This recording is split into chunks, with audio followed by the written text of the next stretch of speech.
அனைவருக்கும் வணக்கம். நம்ம சேனலில் இந்த வீடியோவிலிருந்து ஒரு பயிற்சி வகுப்பை நம்ம தொடங்க போகிறோம். இந்த பயிற்சி வகுப்பில் என்ன சொல்லி கொடுப்போம் அப்படின்னா, ஆரம்ப கட்டத்திலிருந்து ஜோதிடமே என்னென்னு தெரியாத ஒரு நபர் இந்த சீரியஸை இப்போ நம்ம இதிலிருந்து போட போகிற அனைத்து வீடியோக்களையும் தொடர்ந்து பார்க்குறாங்க அப்படின்னா, அவரே தன்னோட வாழ்க்கையை, தன்னோட தொழில் மற்றும் வேலை சம்மந்தப்பட்ட, பொருளாதாரம் சம்மந்தப்பட்ட வாழ்க்கையை தன்னோட ஜாதகத்தை ஆய்வு செஞ்சு எப்படியெல்லாம் நடந்துக்கணும், நம்ம வாழ்க்கை நல்ல விதமாக போகணும், முன்னேற்றமாக போகணும், சக்ஸஸ்ஃபுல்லாக இருக்கணும் அப்படின்னா ஜோதிடத்தை எப்படியெல்லாம் பயன்படுத்தணும், எப்படியெல்லாம் ஒர்க் ஆகுது, எந்த அளவு பொருந்தி போகுது, எந்த அளவு பொருந்தாமல் போகுது, அல்லது எந்த இடத்துல பொருந்தி போகலை, எதனால் இந்த பிரச்சனை வருது, எதனால் திறம்பட செயல்பட முடியல, எதனால் புது விஷயங்களை நம்மளால் அடாப்ட் பண்ணிக்க முடியல அப்படிங்கிற சுய ஜாதகத்தை ஆய்வு செஞ்சு தன்னோட வாழ்க்கையை புரிஞ்சுக்கிட்டு மாற்றிக்கிற அளவுக்கு எந்தளவு ஒரு மனோதத்துவ முறையில் சைக்காலஜிக்கலாக எக்ஸ்பிளைன் பண்ண முடியுமோ அந்தளவு நான் எக்ஸ்பிளைன் பண்ண போகிறேன். இது முழுக்க இலவச வகுப்பு தான். இந்த வகுப்பை தொடர்ந்து பார்க்குறவங்க ஆரம்ப கட்டத்தில் ஒரு அடிப்படை ஜோதிட கருத்துக்கள் மட்டும்தான் இருக்கும். அதுக்கடுத்து முழுக்க ஒரு சைக்காலஜிக்கலாக எந்த அமைப்பு இருந்தால் எப்படி திங்க் பண்ணுறாங்க, எந்த துறையில் எப்படி செயல்படுவாங்க அப்படிங்கிறத டீட்டெயில்டாக நாம் எக்ஸ்பிளைன் பண்ண போகிறோம். ஸோ இந்த சீரியஸு உங்களுக்கு உண்மையிலே யூஸ்ஃபுல்லாக இருக்கும். விருப்பம் இருக்கிறவங்க தொடர்ந்து பாருங்கள். பார்த்து சந்தேகம் இருந்ததுன்னா கமெண்ட் செக்ஷனில் போடுங்க, அதுக்கான ரிப்ளை நான் பண்ணுறேன். பட் நீங்கள் பண்ண வேண்டியது என்னென்னா, ஸ்கிப் பண்ணாமல் தொடர்ச்சியாக புரிதலோட ஒரு நோட்டு பேனா எடுத்து வச்சுக்கிட்டு ஒரு வகுப்பில் ஒரு ஆசிரியர் முன்னாடி எப்படி இருப்பீங்களோ அந்த மாதிரி உட்காந்து நோட் பண்ணி தெரிஞ்சுக்கிட்டு நீங்கள் படிக்க ஆரம்பிச்சிங்கன்னா மட்டும்தான் இது உங்களுக்கு ஒரு பெரிய யூஸ்ஃபுல்லாக இருக்கும். உங்கள் வாழ்க்கைக்கு ஒரு மாற்றம் ஏற்படுத்தக்கூடிய ஒரு அமைப்பாக இது இருக்கும். ஓகே, நம்ம டைரெக்டாக கிளாஸுக்கு போயிடலாம். இது எத்தனை பார்ட்டு போகும்னு தெரியல. ஒரு 1/4 மணி நேரத்துலேருந்து ஒரு 20 நிமிஷத்துக்குள்ளே இந்த வகுப்பு ஒவ்வொரு வீடியோவும் நடக்கும். இது கூடலாம் இல்லை குறையலாம், இல்லது எத்தனை கிளாஸ் வேணாலும் போகலாம். ஆனால் உங்களுக்கு ஆழமான புரிதல், உங்கள் லைஃபோட இன்டென்சிவான எக்ஸ்பீரியன்ஸை நீங்கள் பார்க்கணும் அப்படின்னா இந்த வகுப்பை தொடர்ந்து கவனிங்க. ஓகே, நம்ம முதல் வகுப்பு அப்படிங்கிறதுனால இறை வணக்கம் செலுத்திட்டு நம்ம வகுப்புக்குள்ளே போயிடலாம். எல்லோரும் ஒரு தடவை உங்கள் பெற்ற தாய் தந்தையரை வணங்கிக்கிடுவோம். உங்களுக்கு இதுக்கு முன்னாடி இப்போ இனிமேல் இருக்க போகிற எல்லா குருமார்களையும் சிரம் தாழ்ந்து வணங்கிக்கிடுவோம். உங்களுடைய இஷ்ட தெய்வம், குலதெய்வம், காவல் தெய்வம், அனைத்து தெய்வங்களையும் நம்மளை ஆசீர்வதிக்கும்படி வேண்டிக்கிடுவோம்.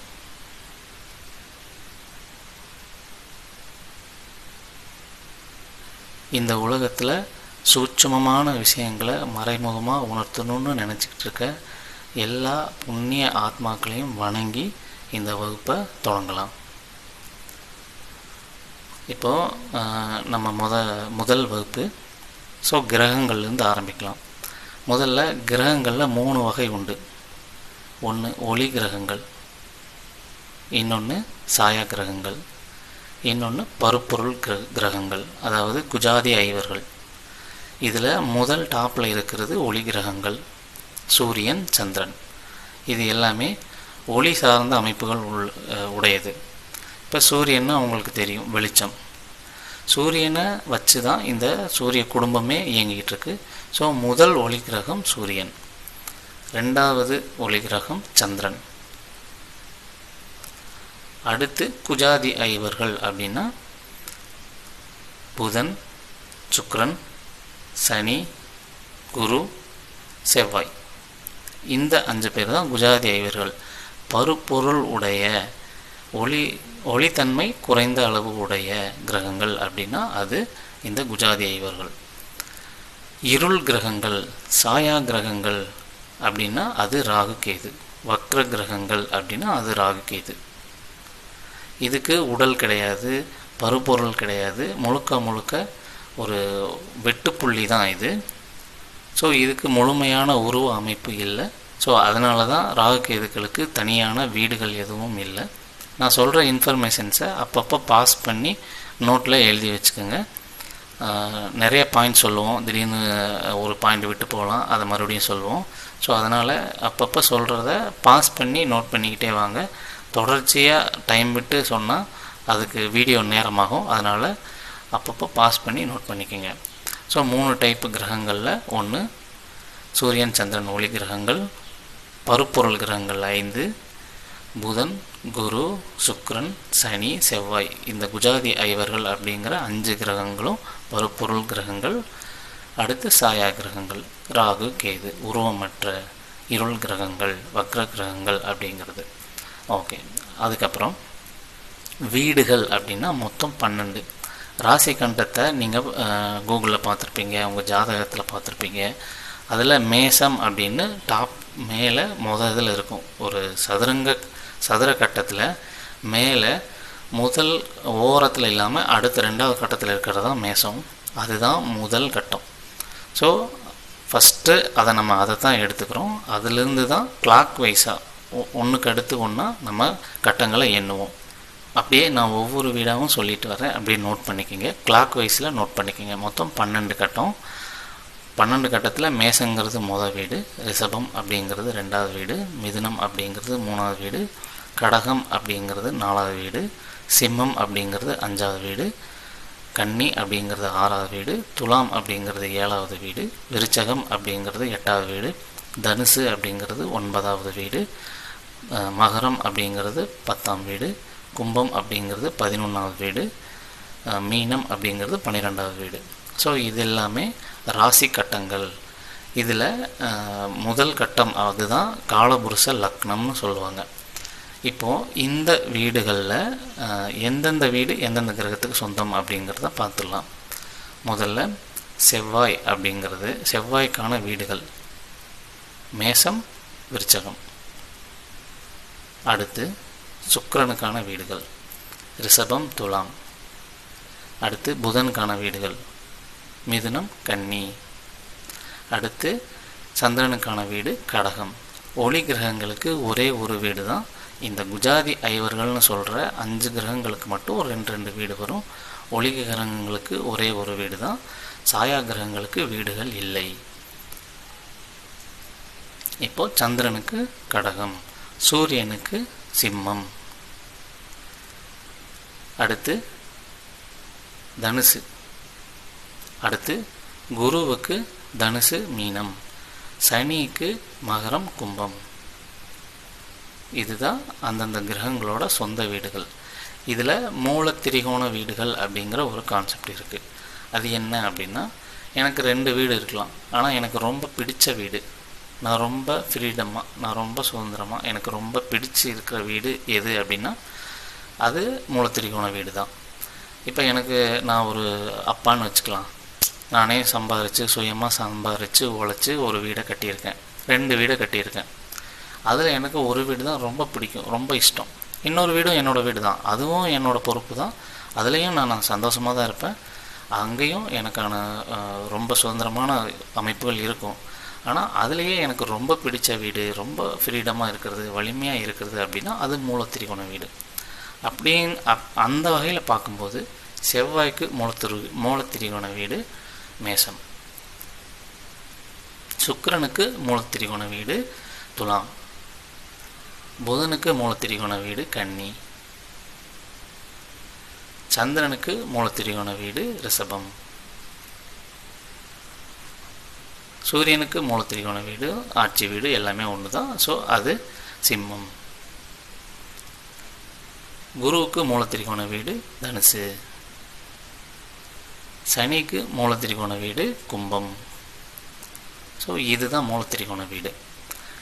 அடுத்து மொத்தம் 27 நட்சத்திரங்கள் இருக்குது.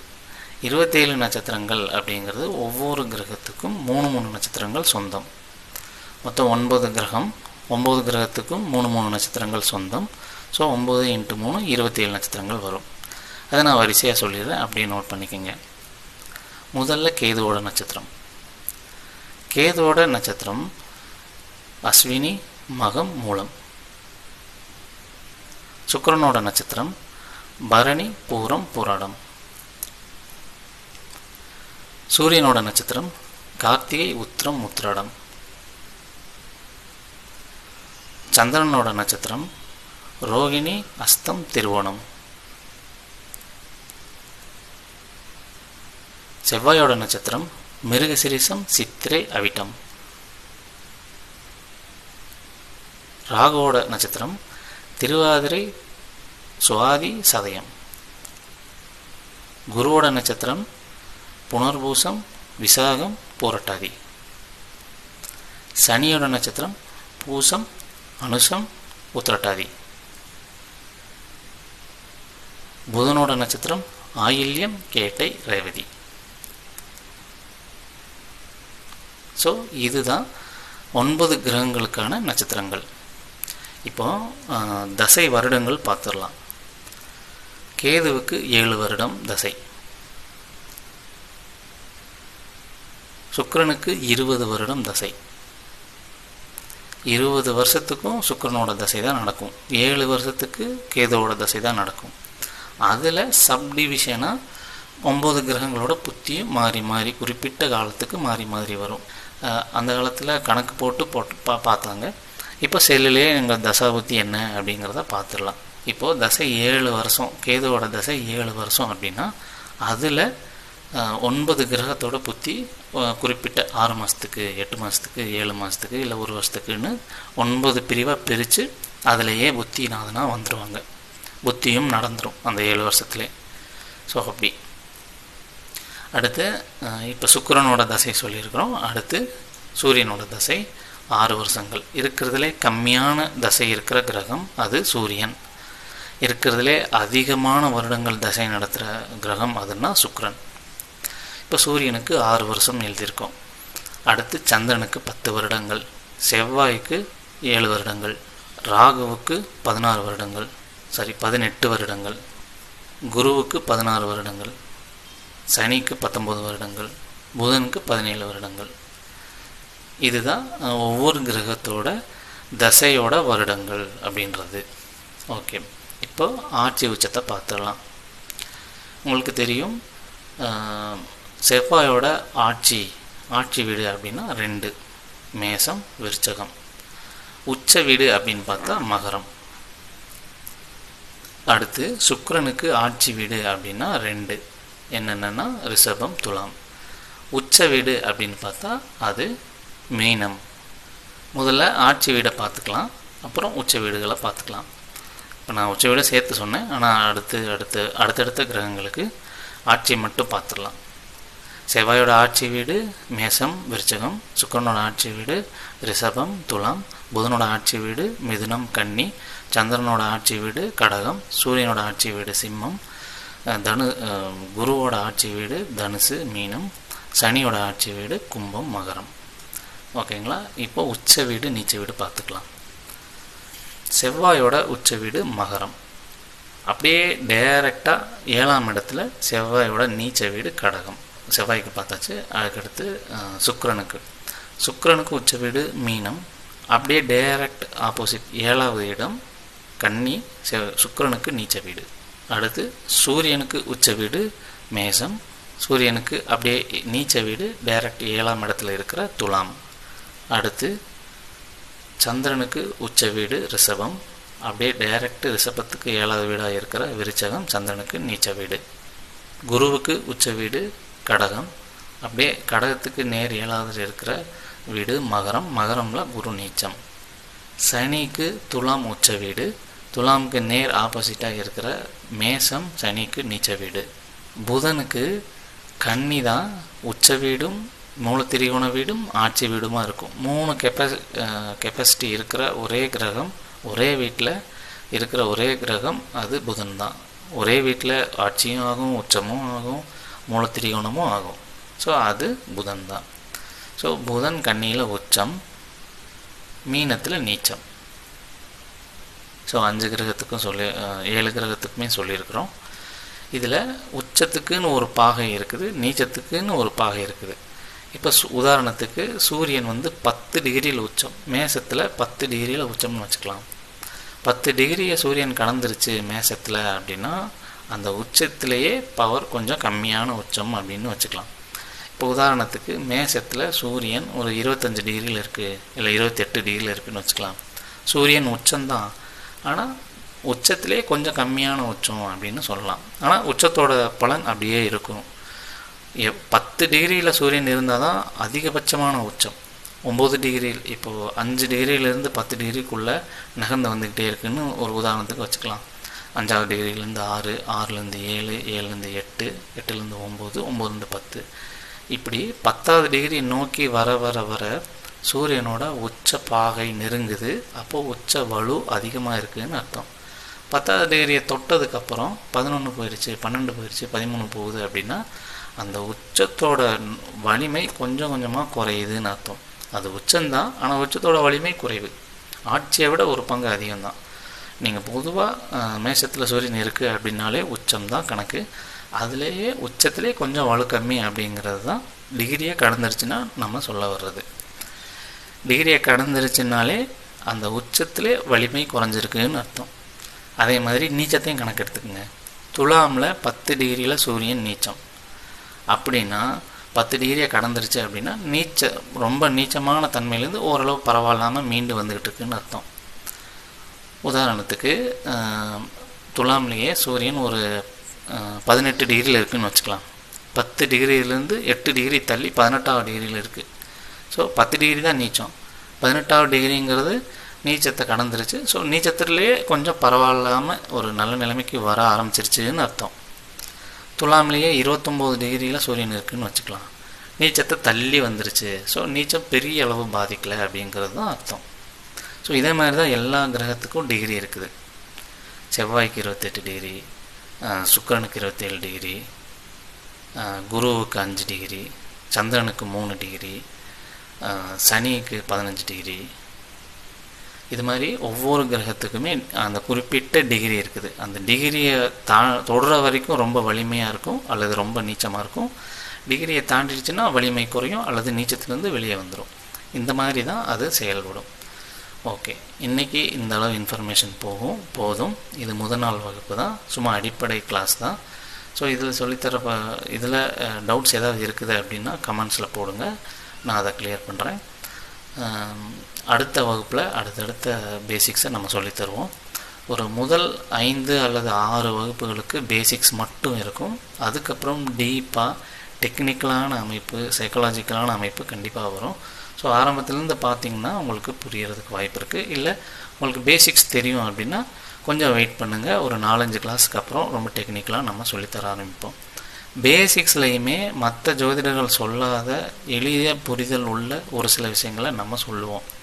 இப்போ உச்ச நீச்சத்திலேயே பாகைக்கு முன்ன போனால் பின்ன போனால் எப்படிங்கிறத நம்ம சொன்னோம். அது மாதிரி நிறைய டெக்னிக்கலான விஷயங்களை நம்ம சொல்ல ஆரம்பிப்போம். அப்போது உங்களுக்கு புரிகிற விதங்கள் கொஞ்சம் வித்தியாசமாக இருக்கும், கொஞ்சம் மாறுதலாகவும் இருக்கும். ஸோ சந்தேகம் இருந்தால் கமெண்ட்ஸில் போடுங்க. உங்கள் சஜஷனையும் கமெண்ட்ஸில் போடுங்க. இது உங்களுக்கு உங்கள் தொழில் வாழ்க்கையை புரிஞ்சுக்கிறதுக்கு அடிப்படையாக இருக்கும். நன்றி.